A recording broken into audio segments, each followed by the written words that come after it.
Welcome back, ladies and gentlemen. This is the Q&A podcast, Q&A show on Inside the Birds platform, YouTube channel. I'm your boy, Jason Avant, and I have my main man over there, other side the screen, Quintin Mikell. Say what's up to the people. What's up, everybody? Glad to be back. Excited to talk some more Eagles. Finally got a win, so got a lot of good stuff to talk about. I'm And not of gonna even course, mention the Boise State shirt that you're wearing. It's blinding me like the blue grass normally blinds me when I watch your games. well, you're always wearing your Michigan stuff, and I Yeah, know we I don't want to rub lost. it in a little bit, but Oh, we it was lost rough. this week to Michigan State. Penn State lost too. Jeff, I know he's frustrated. Lost to Ohio State. So it was a bad week for us all around here, except for Boise. Yeah, man. All we But do is nobody win. knows when Boise wins or loses, so we don't. We just play. We just play late at night, man. You just got to be a night owl to watch our game. To Not watch night our owls game. the games. All right. So our Eagles, Philadelphia Eagles, won a big game, a blowout win, surprised the entire city of Philadelphia, myself included, 44-6, beating the Lions. Before we get into the game, we want to say thank you to all the fans that are sending your questions to insidethebirds@gmail.com. Thank you to everyone that's tuning in each and every week. Thanks to Jeff and to Adam and to Josh, Hunter, everyone that's behind the scenes at Inside the Birds. We want to say thank you guys for making this show a success. Let's dive right into this blowout win versus the Lions. We did not see this coming. Our team did not play well leading up to this game. And boom, before you know it, the Eagles start to run the football. What do How, you know? What do you say, Quintin Mikell?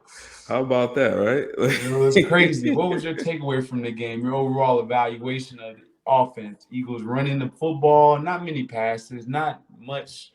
Didn't need to pass much because of how dominant the run game was. And it was like, we wait till the Lions to figure this out. Yeah, I mean, of all games, I mean, I think that this Lions team now they've been fighting hard. They've been in some close games, um, but I do feel even if we came into this game just throwing it 100 times, that we probably would have not maybe this outcome, but we probably still would have won this game. But I was just so happy just to see the Eagles just operating with efficiency in the run game, operating with commitment to the run game, and then really executing on the front four. I mean, the front five linemen on Mm-hmm. offense, just executing their blocking schemes and just really just going. And I don't want to say smash mouth football because it was still a little bit of finesse, but it was forward ahead, put your head down when it needed to be. 4 or 5 yards in a cloud of dust type football. Like we were able to do, the Eagles team was able to do more. They were able to do finesse run, outside run schemes, but also be able to put a foot in the ground and get vertical. And that's really what a well-rounded running game can do for you. And to me, to all the people that don't like the run game and think the passing game is the way to go, I say, like, as a fan of football, as a player of football for many years, I can just tell you I'm just as excited as a good run play as I am as a good pass play being executed. So Yeah. to me, like all around, that was just beautiful Yeah, it offensively. goes, and I agree with you. I happen to say in the preseason that the only way that the Eagles can get into the playoffs is that the Eagles is a run first football team. They finish, top five, top 10 and rushing. And somewhere along the lines, we lost that identity of what we're playing with. Not just you have to realize your personnel. Realize Yeah, that you have a lot of deficiencies on this team. Receiver core is young, quarterback is young. So you have to do things that's going to put you at the highest position, highest chance of winning. And the only thing that we can do as a team is run the football in order to affect the game in our favor. It's not passing. We don't have an efficient passer. We don't have efficient route runners. There's a lot of things that we're struggling with. Last game against the Raiders, our offensive line was exposed a little bit. Lane Johnson coming off, some, personal problems, not many games under his belt. Jordan Mailata moving back to left tackle. Yannick from the Raiders really, put it on it. Yeah. And so this week they said, hey, we're not going to do that. We're going to run this ball. And before you know it, offensive line gets the tee off and become the aggressors. And now the pile is moving forward. And those are body blows. It's like being in a boxing match, constantly getting hit in the ribs, constantly getting hit in your lower ab area. And before you know it, those organs get to speaking to you and stay down, stay down, cover up, and that's what the Lions did. And then, we took advantage of it. So I was proud to see the Eagles go hard after the run game. And I don't understand how it takes this long to get to this point. Now, I know that the Lions aren't a good football team, and we would have beat the Lions whether we passed it or ran it. But I am saying is that we would have we probably could have had another win or two under our belt had this been the formula going forward at the start of the season. Probably had 2 more wins under our belt and been in a situation where we're happy about where we are, not disappointed at being 3-5. Absolutely. And that's the thing too. Like sometimes, like when I think about how well the Eagles executed this game plan offensively and defensively as well, you start to wonder about those earlier games, and if it wasn't more of coaching staff trying to show off how innovative and creative they are, and hey, we can, we know everyone thinks that Jalen can't throw the ball, but we can manufacture ways to throw it. Like everybody thinks we can't play a cover 2, but we can figure out ways to get pressure with a cover 2. So I almost kind of feel like, coaching wise, it was a little bit of hubris on their part of like, let's try to outsmart everybody instead of doing what everyone's asking us to do. And then it was like, finally, when you just get back to what the basics of this game is, running, blocking, and tackling, you go out and just dominate people. And so hopefully this is the same formula that we get moving forward. Now, obviously, some teams you're going to have to, change it up and do some other things. But I think the core of this team is really just about playing hard-nosed, I don't want to say old school, but hard-nosed football. Like this is what they were built for, in my opinion. Yeah, they are, right? So you got big offensive linemen, and I agree with you. You got big offensive linemen. Driscoll went down, Herbig came in, didn't miss a beat, still opening up lanes. You have Landon Dickerson, Jason Kelsey, you got Mailata. Yeah, you got a good line, and you got to give them a chance to fire off at people and become the aggressor, and it's infectious. Yeah. So we start running the football. All of a sudden, we start blitzing. What in the world happened? Right. I don't know what happened. Something happened. Some meeting happened. Some conversation happened. I don't know. Whatever it is. I like it, buddy. I like it. Sir. Now, I'm not going to get my hopes up too high because we did play the Lions, and the Lions did not look well at all. And my goodness. And we're going to talk about that later when we talk about defense and how bad the Lions looked and how bad Jared Goff looked. What worked? All right, so here's the stats, Q. Jalen Hurts throws 14 times. Threw the ball 14 times. We rushed the ball for 236 yards. Right? Boston Scott 2 touchdowns. Howard 2 touchdowns. Right off the practice squad, act like I'd been activated the whole year, moving people. And a lot of his runs were direct runs. It wasn't a bunch of read option with his runs. They were direct. Oh yeah, it was. I'm coming right at you. Right at you.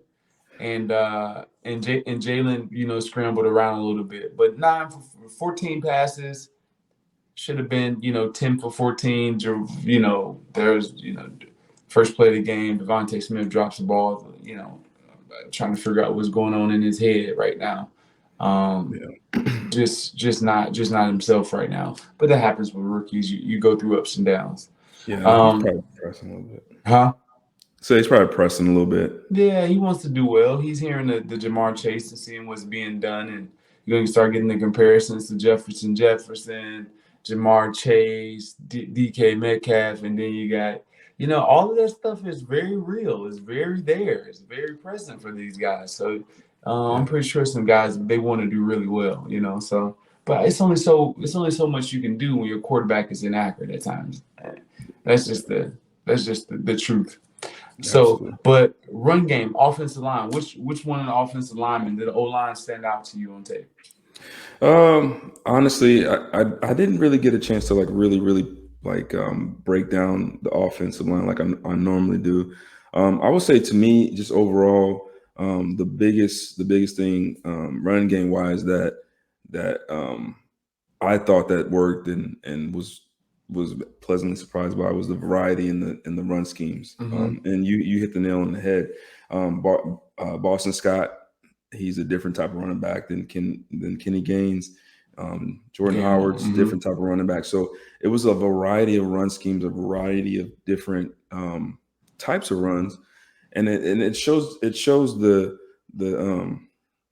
what's Versatility. the word, the versatility. There you go. The versatility of our offensive line, and they can go from gap scheme, pull schemes. They can go man on team. Like they can do a lot of different and test it out and how good of a coach is.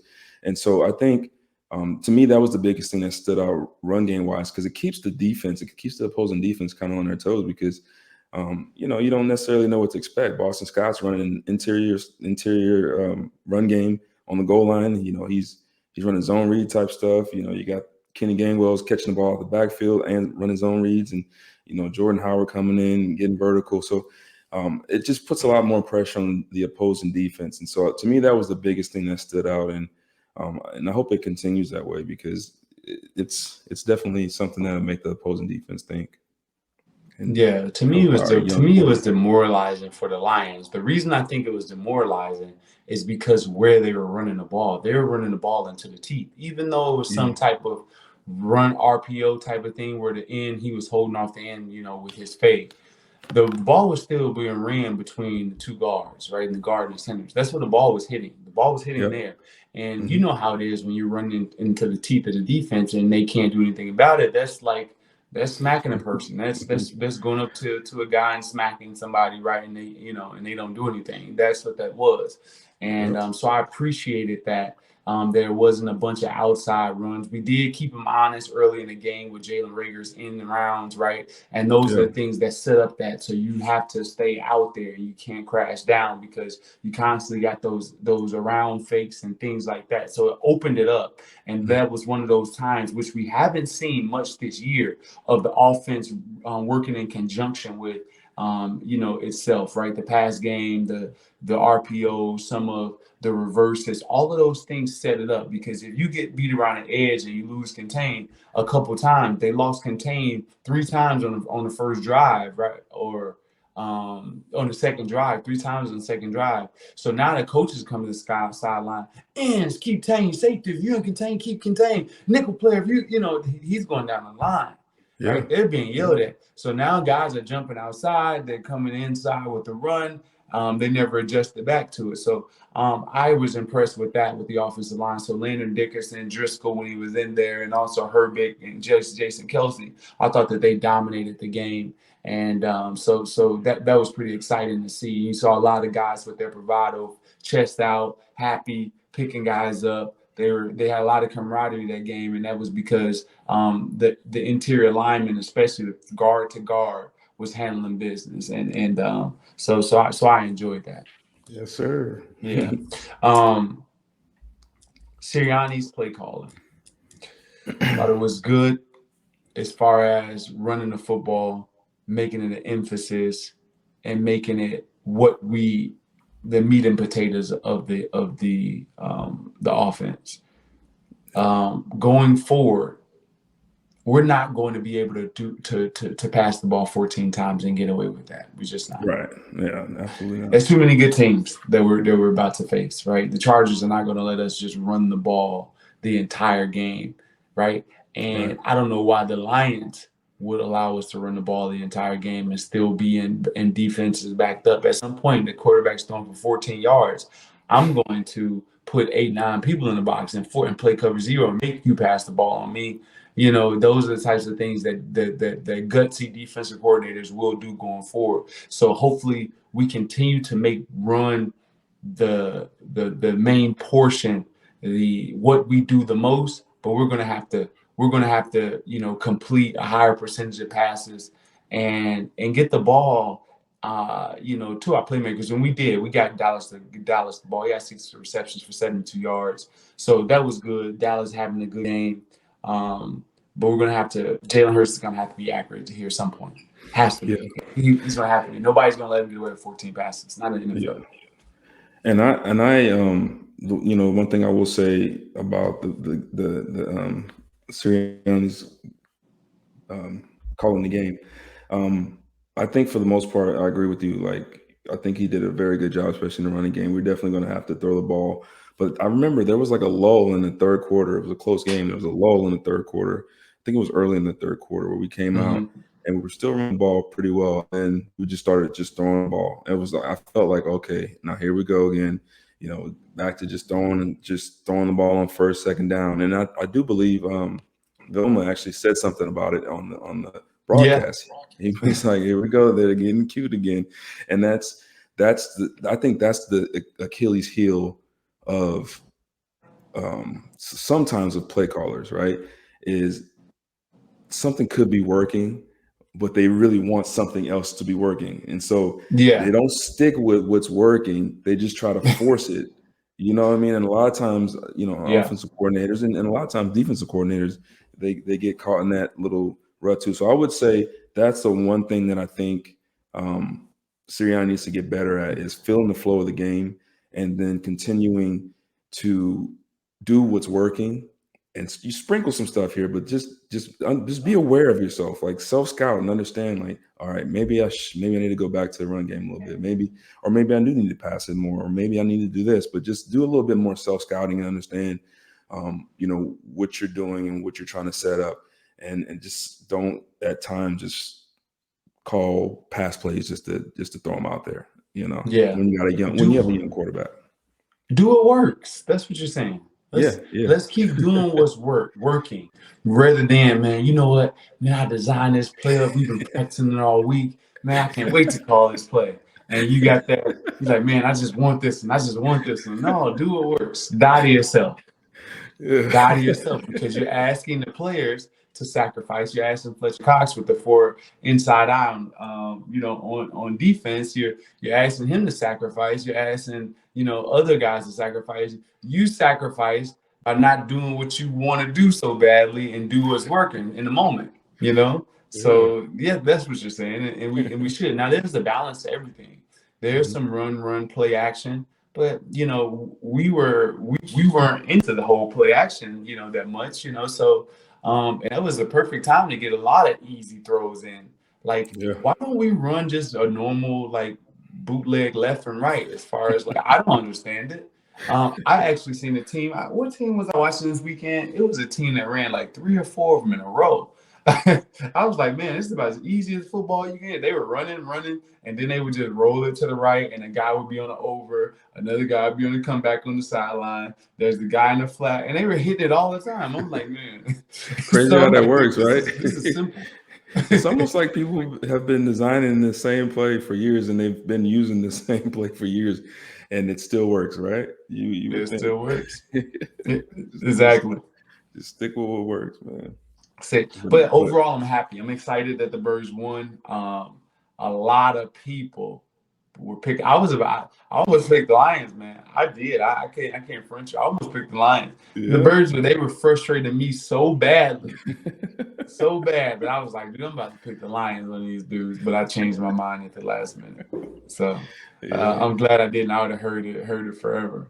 I felt that we were going to win, but I felt it was going to be a close game. The Lions fought. They just fought so hard. In every game they've had, this was the first game where I really felt that someone made them quit. The Eagles made them actually quit this game. Yeah, they're actually so far. They're so depleted. All their cornerbacks are hurt. They got 2 linemen hurt. They have a depleted team when it comes to injury. Their team is like our team normally is. So I'm looking forward. Yeah, so I'm looking forward to seeing what they do next. Sirianni, I give him credit for running the ball. We've all been Absolutely. saying that he did it. I'm happy about it. All right, let's move on, Q. Let's get into that DraftKings read, my There man. we go. All right. So the NBA is back, and it's at the DraftKings Sportsbook. It's an authorized sports betting partner of the NBA. The key to victory is a strong starting five. New customers can bet just $5 on any NBA game to win their game, and if they do, you win $200 in free bets. So why not make your roster Michael, and oh yeah, Michael. DraftKings Sportsbook customers can also get skin in the game with the new same game parlays. Combine multiple bets from the same game for a bigger payout.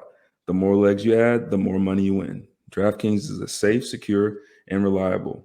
Best of all, you can deposit and withdraw your cash whenever you want. Download the DraftKings Sportsbook app now. Use the promo code ITB. Just bet $5 on any NBA game team or any NBA team, to win their game, and you win $200 in free bets.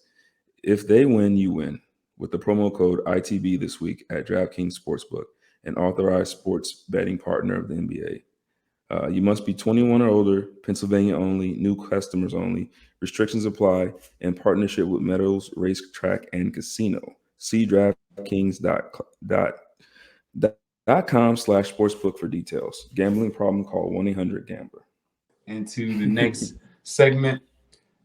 Eagles defense, Quentin. Eagles defense, right? The one thing that kind of stood out that was a lot different was some blitzing, some man in some critical situations, and Yeah. defensive line got home, but also the linebacker play was so much better than it has been. What did you notice about the rotation? Also, talk about T.J. Edwards, Davion Taylor, and their contribution to this win. Yeah, after the Raider game, I was pinpointing the linebackers. They had to get better, and they did. They got better this week. And that's what happens when you have a front four that's holding their ground and not getting pushed back into the laps of the linebackers.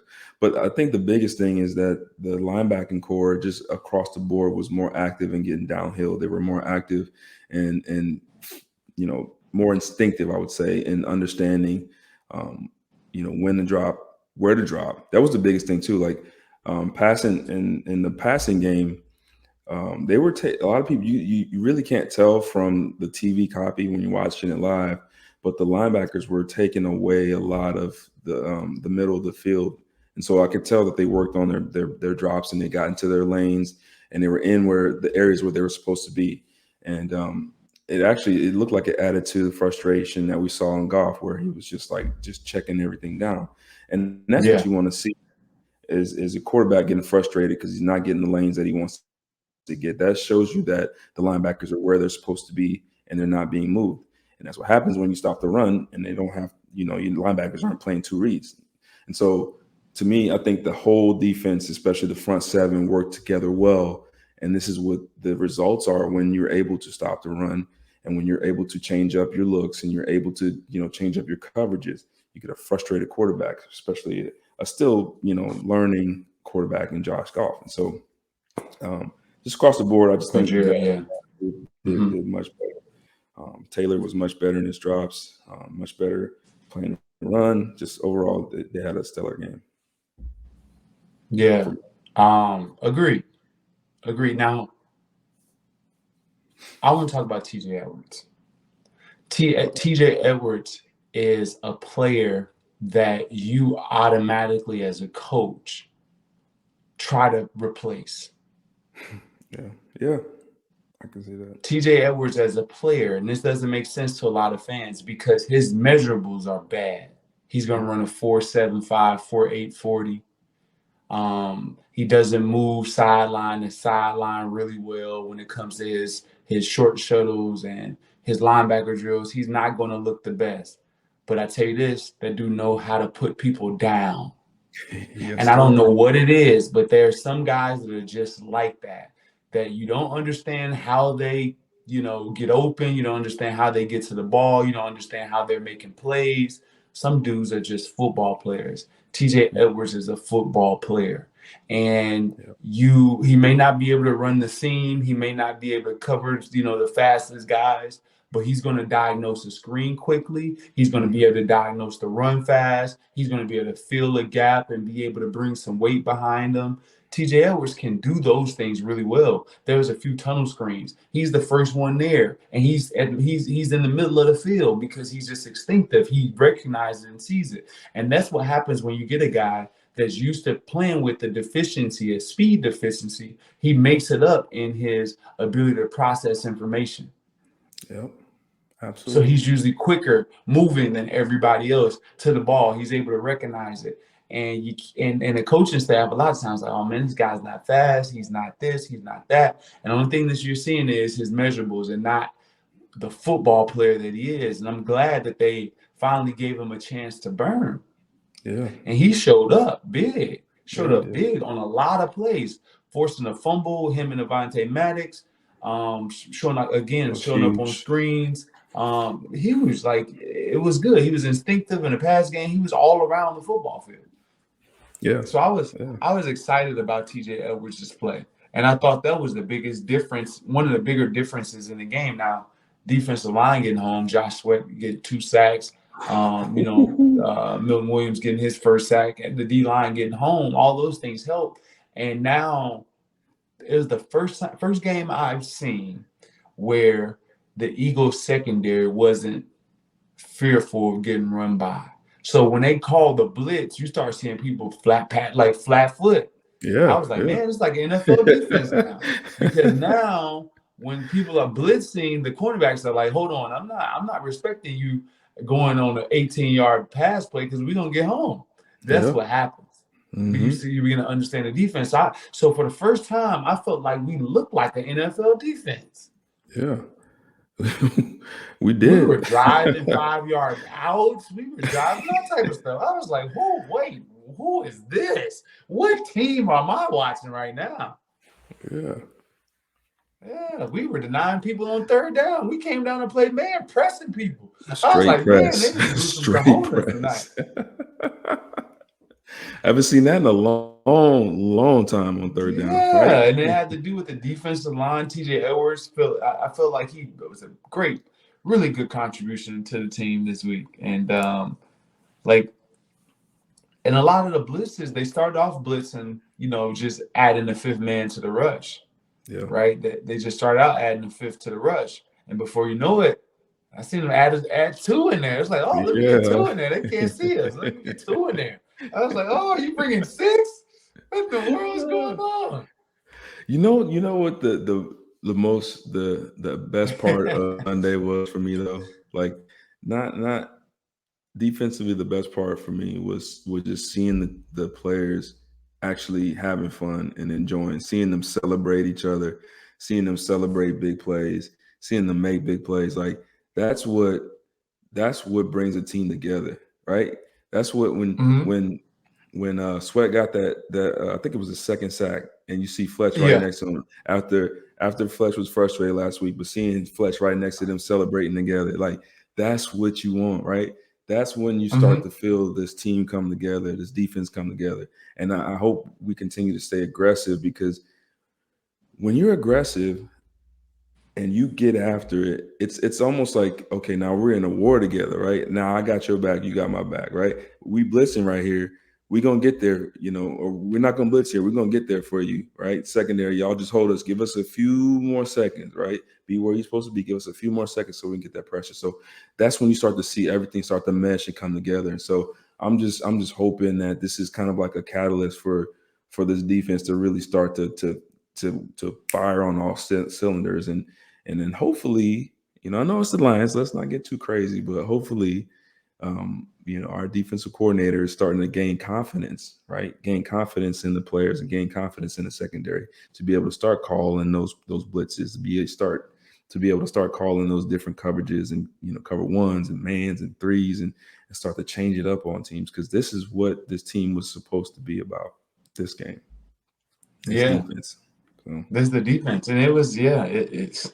I was thoroughly I was happy. Yeah, I was happy because the first time I felt like the corners were excited to play football. They weren't just sitting back and just don't have to really think the entire game, that type of thing. Yeah. They were covering people. Linebackers were getting home. You only heard Vilma say it a few times, man, blitz these guys. He said it a few times, but it wasn't like the entire game. He said, oh man, they're getting after him, night and day experience. Yeah. So that was good. That was good. Going forward, we want to see both of it. We want to see more of it.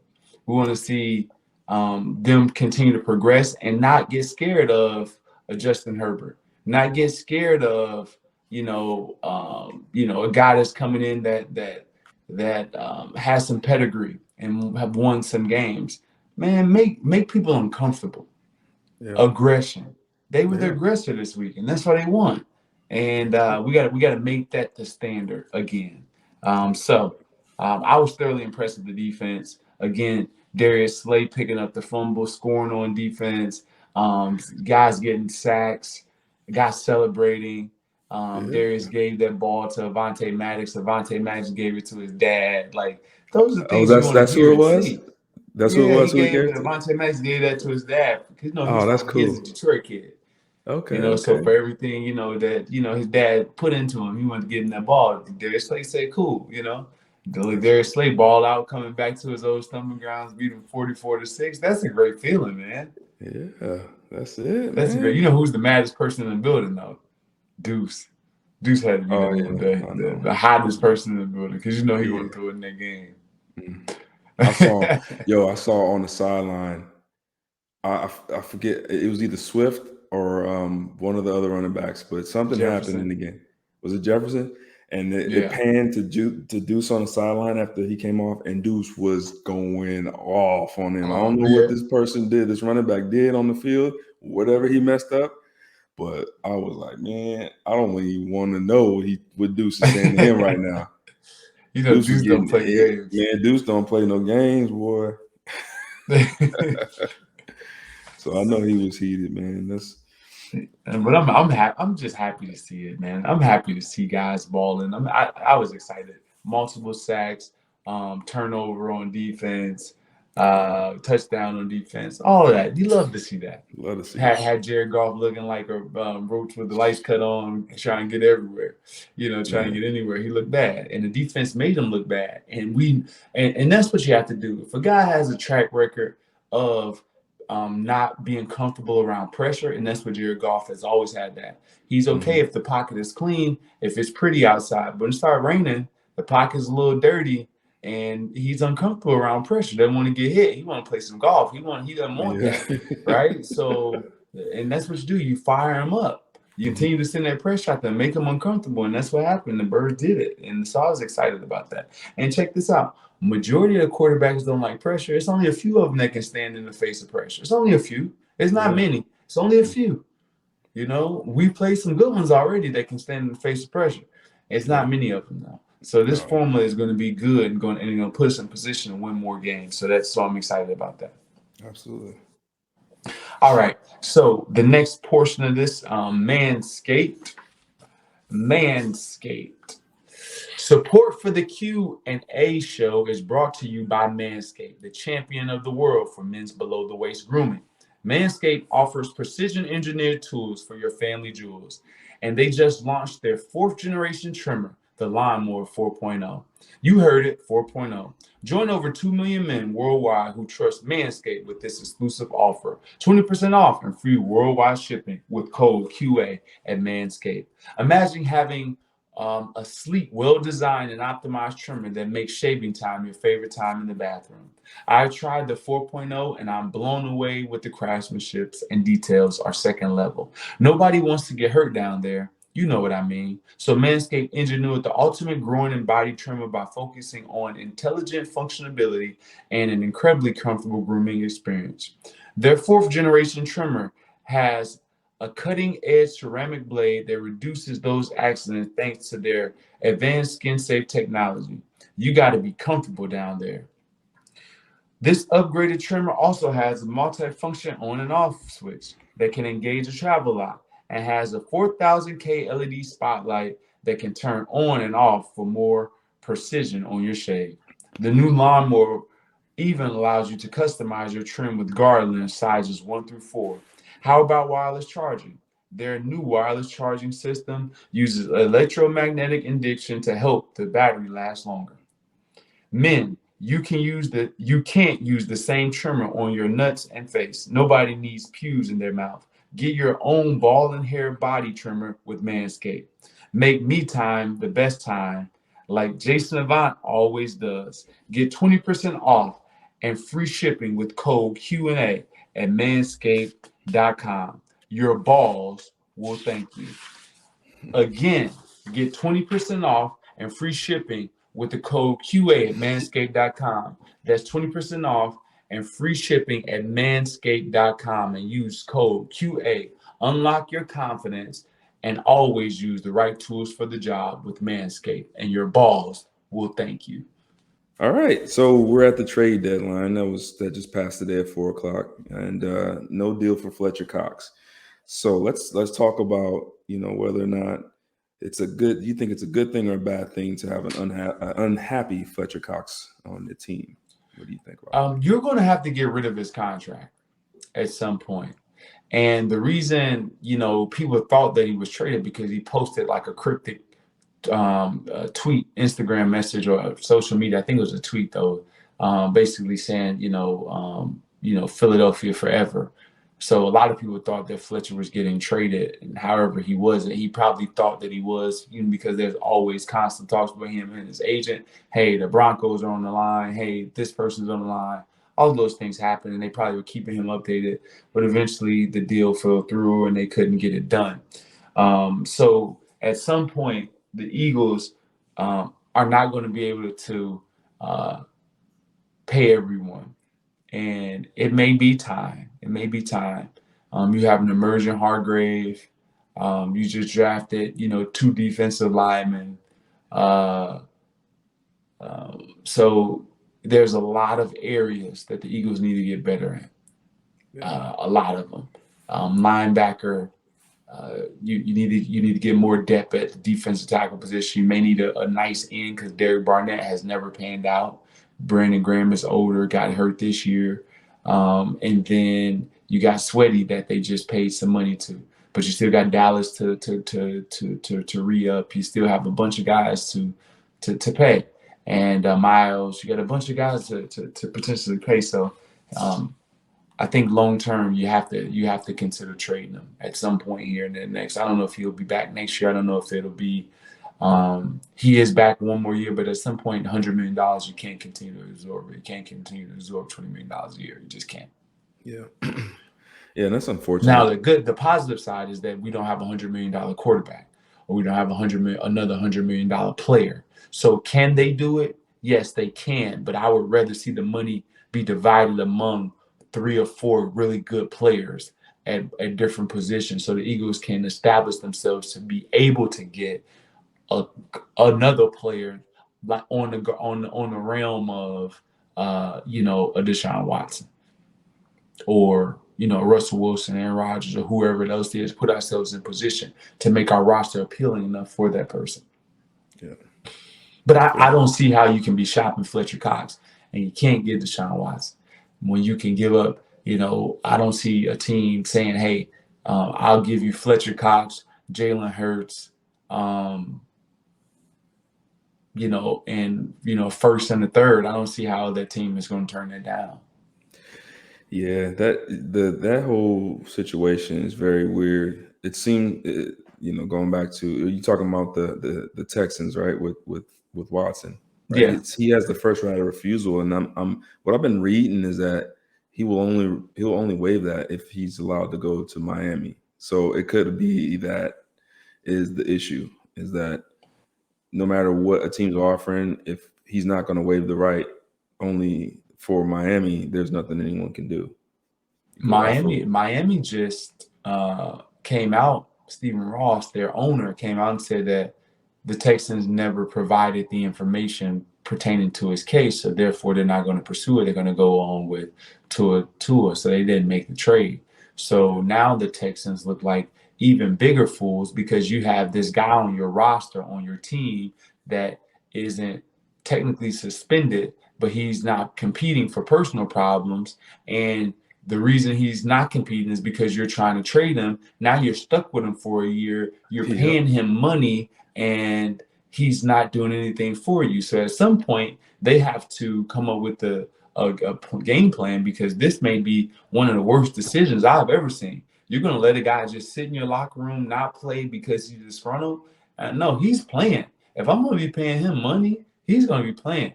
And if he's not playing, the NFL is going to make them. I'm going to make the NFL make a decision. The NFL is going to have to say, "Oh, he's suspended indefinitely until his case is up," or they're going to have to make a decision on before I'm just giving him my money. That's crazy. That's crazy. I don't understand. That whole situation is so bizarre. Like we kind of we I don't want to get off the topic, but the entire situation is just very bizarre, and I don't even know what to make of it anymore. I mean, it's just poor Tua is caught in the middle of the whole thing. Well, they don't want Tua in Miami at all. They didn't want him at all. But ultimately, Fletcher Cox did not get moved. Now he's back here. Eventually, they're going to have to move him. It's not happening this year. It's not happening right now. It may not even happen next year. We'll see. But our team is definitely better with Fletcher Cox. But he is disgruntled. Not disgruntled. Disgruntled may be the wrong word. Frustrated. And I will be frustrated too. You would be frustrated too, because you've had free reign your entire career. You're able to get to the quarterback at your will and how you like to do it. And you get a new coaching staff in there that's barely older than you, a couple of days past your birthday, and they're telling you that you can't rush the way that you normally rush. And now your production is down, and everybody's talking about your decline and how you're on a trade block and all of this stuff. All of that happened because the system changed. So from Fletcher Cox's standpoint, I feel him. I understand. It's frustrating to go from, I'll put myself in that situation, to go from one of the top slot receivers under Coach Reed, then you go into a new system with Chip Kelly, and you're not that anymore, and everybody thinking that you're declining. And I may have been a little bit, but I didn't want to let them know that. So, but anyhow, it's frustrating. So I get what Fletcher Cox is feeling. He's feeling like he's not being optimized. He's not being used in his best light. So he's frustrated, and he's addressed it to the team, and the team hasn't done anything about it. So the only way he can do something about it, tell him, start blitzing. Yeah. Start blitzing. Do something else. Give us a chance. If you can't do both, you can't take away my freedom and then don't blitz either to help us out. You can't do all of it. What you trying to sabotage me completely? I feel it. I'm not mad at him. I'm not mad at him either, man. Shoot. Yeah. I'm not mad at him. Hopefully, they get some wins. They continue to blitz. They continue to play at a high level, and he started getting some production. But there's a lot of people that believe like Fletcher's on his last 2 years. Like, no, Fletcher just is in a situation that's not advantageous to his playing style. That's it. You put him on another team, his production will go right back up right now, next year at least.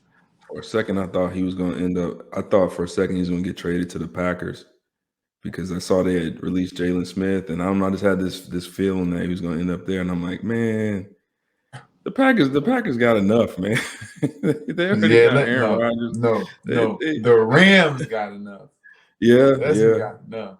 Yeah. The Rams just got Von Miller, and Von Miller is still no slouch. Von Miller healthy is still the best true pass rusher in this league when he's healthy. He ain't playing, man. He trying to get a ring this year. Leonard Floyd, Aaron Donald, and Von Miller. And Ramsey. Ramsey going to be sitting on everything. Ramsey messed around, catch up with Trayvon did. He about to sit on everything. And what we're saying to the public is that when you have a dominant pass rusher, a lot of times at DB, when you're in zone, a lot of times you know that they're going to get home, so it makes you that much more aggressive. So a lot of guys are so worried about the receiver speed and all that stuff.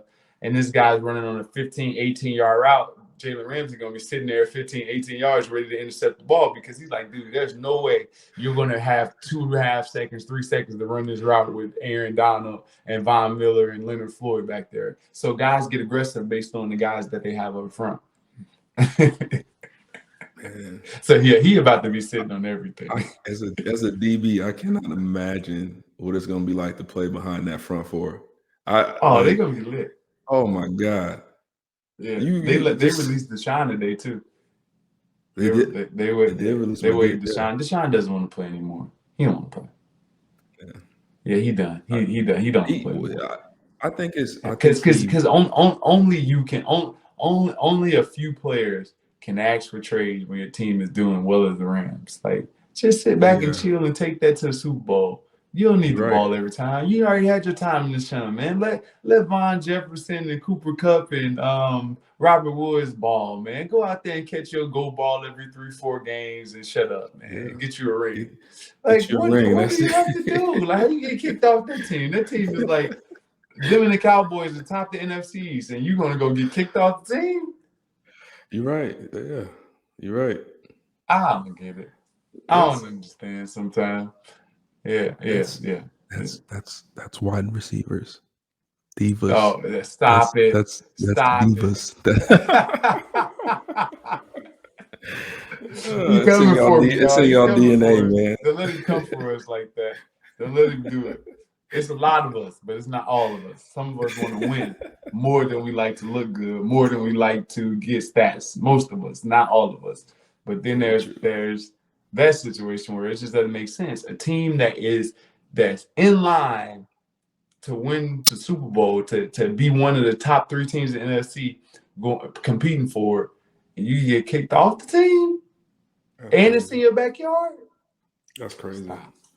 I would have waited. I'm bringing bagels in the morning, Dunkin' Donuts. Hey, coach, what you need? Hey, Robert, what you need, man? You want something? I'm going to Chick-fil-A. You want something? You gotta do what you gotta do, man. Hey, I'd be on the sidelines like the backup quarterbacks signaling. Yeah. They got the clipboard, they writing down the plays, they listening to the play call, all that stuff. Man. Exactly. Let me get my ring. Shoot. It still counts. Facts. All right. All right. All right. So where we at? So yeah, so there was an opportunity to possibly trade for a linebacker or a wide receiver, but that didn't. I think we did trade for a cornerback. We did get forget his name. We got a cornerback out of Denver or something, right? Yeah, that's right. You a little bit surprised that we didn't, try to get another receiver, maybe some depth at receiver, veteran, or linebacker position? I'm not surprised at receiver. Again, veteran receivers are extinct. There's a bunch of young guys running around now. Usually the veteran guys are like the number ones that are remaining. But there's a bunch of younger receivers that are not proven. So what's the advantage of bringing in another receiver that's in his 3rd and 4th year that's still unproven? It's no different from you in training your guys. So I'm not surprised they didn't bring any receivers. Linebackers, you may have a chance to get Jalen Smith. I don't know what Jalen Smith did in Green Bay, what he did in Cowboys. I think it's a personality problem, knee problem, learning problem, attitude. I don't know what it is, but a player that's played at that high of a level before, I'm curious. This week I'll look at his tape to see what he's doing wrong on the field, in his past, 5-7 games to see, because I'm curious to see. But I'm sure that the Eagles can use him. So we'll see. We'll see how that goes. I'm pretty sure he'll be dirt cheap. So yeah, I'm not surprised because where the team is. Yeah. Right? The team is currently outside of the playoffs. Why would you trade for these guys that are the higher cost to your team and you guys are not competing for a championship? Look at the teams that were aggressive, the Rams and the Packers and other teams. All those teams are competing for a championship. Yeah. The Eagles are not competing for a championship. The Eagles are trying to slide in the playoffs. Yeah. You know, That's so fair. if you're trying to slide in the playoffs, you're not going to be aggressive in free agency. Yeah, yeah, Yeah, that's I agree with you. And then yeah, we're and we not in a talked about that. position. We're not in position. Hmm. So, all right. So last one. We got a question from. Let's see. This is from Bennett Bennett. W. Bennett W. This is a good question. I actually kind of like this one. It's kind of long, so this ain't what he says. What was your absolute least favorite stadium to play in, whether it be due to the field of the turf quality, or the locker room quality, or even due to the opposing team's fan base and how they acted? Where would you never want to play again if you were back in the league? Also, you might want to talk about your favorite road stadium to play in. So basically, he's asking, what's your favorite Hmm. road stadium? What's your least favorite, and why?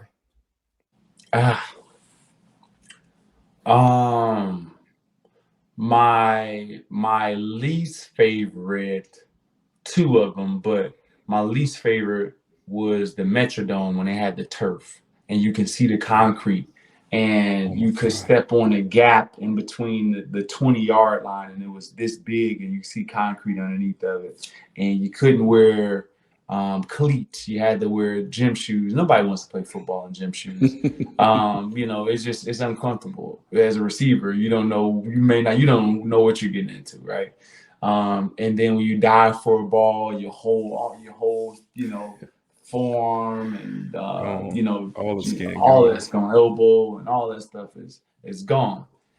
So I hated playing in the Metrodome. Also, um, San Francisco, the Oh, candlestick. Oh my gosh, oh my. that thing. They before they got a new stadium, that thing was raggedy. When I say raggedy, it was raggedy. The locker room's raggedy. The showers, I think it was like two toilets, so guys need to go to the bathroom before the game. The lines backed up, it was all together, like ready to just throw light that one up, you know. And they didn't want to renovate it. So all those old stadiums were built at the same time. The Raiders stadium was bad. The 49ers was bad. Qualcomm, San Diego was bad. The Chiefs was Yeah. bad until they upgraded it. All of those old stadiums were bad, but my two least favorite were the Metrodome when they had the turf, and then Candlestick. Yeah. Yeah. What about Yeah. you? Yeah. I'm with you on that. Candlestick was absolute. I can't say that word. It was an absolute poop hole. I'll put it that way. It was like first time playing. I'm like, this is an NFL team. Like this is Candlestick. Like I was so let down by seeing the locker room and just walking on that field. I mean, it's awkward too because it was like old baseball field. So like how they had that weird like right when you come out the tunnel, there's that Yeah, weird they had the like stands right there that it don't even it's not even shaped right. And so like to me, I hated that was probably the worst one. And then I hated Dallas. I forget what Dallas's old stadium was. I I forget the forget the name of name it. of it. But it Dallas's was a old dome stadium. though, something It was dome, a wasn't it? dome. It was Oh, Astrodome. No, it wasn't Astrodome. not the That's Astrodome. I don't know, but baseball. it was But yeah. it was another one of those where I mean you in the locker room and it's you know I'm you in there like this next to somebody else and then the media comes in you trying to get dressed real quick and it's like 80,000 people in there and you got no room. That to me those two stadiums were the absolute worst. So Dallas's old stadium, I forget the name of it, and then Candlestick, I agree. It was terrible. Yeah. At least the Metrodome, the locker room was real nice, right? Yeah, Because yeah, they had yeah. they had the Actually, college it wasn't too locker bad. room, because they had like four locker rooms. So their locker room was real nice, but the field itself, Mm. it was like the vet, but inside. Yeah, yeah. You know what I And mean? So I never yeah. played in the vet, but I heard stories and The story you of, yeah, when you see it on videotape of, like the cracks in the field being up, yeah, yeah. Because yeah. we used to have to play there in college too, so I didn't. I played way too many games in Oh yeah. Metrodome, because Minnesota Minnesota was played that there. game then? Oh, okay. Yeah, Minnesota played their games there back then. Oof. So yeah, I didn't like that at all. I bet. So, All right. So what's your favorite? What's your two favorite? Or give me one or two favorites. beside the birds, On the road. Seattle. I love playing in Seattle. The Yeah. fans are loud and hype. The stadium is new. Um, it's they. I don't know what they do in putting the water up in the Northwest, man. They have some fans in the Northwest that love some football in general. All the stadiums I've ever been to, Northwest, have always been the loudest. Like I was at Autzen Stadium, Oregon, in college. And Yeah. Seattle, man, super loud, and I love the atmosphere. I thrive in the atmosphere. I would rather play a hostile road game than at home. I love that atmosphere. I Yeah. love it. It's nothing like it. I love the fact of not getting to the huddle and not being able to hear and trying to figure it out and see who's going to show up, and when you win in that's like the ultimate high. It's like because That's it's so awesome. hard to do. You know what I mean? So I would say Seattle was probably my favorite stadium to play in. Nice. Nice. All Yeah. right. So for What me, about you? I have two. And I agree with you. I love playing in Seattle. It's so electric in that stadium. It gets so loud, but almost just as loud. So not for any other reason, but for the crowd was I like playing in Arrowhead Stadium. And Yeah. when we played, you were on the team when we played down there. I forget what year. It had to be 2000, maybe 2005, 2006. I don't know if you were on the team yet. Were you? Mm-hmm. When we were down early in the game, or we were up early in the game. Yeah, I don't know. Either way, I remember we ended up losing the game. But I remember the thing I remember the most was how loud that stadium was. And I remember going into that game, and I don't think they had won very many games. I think maybe Herm Edwards was still the coach there, and they weren't a very good team.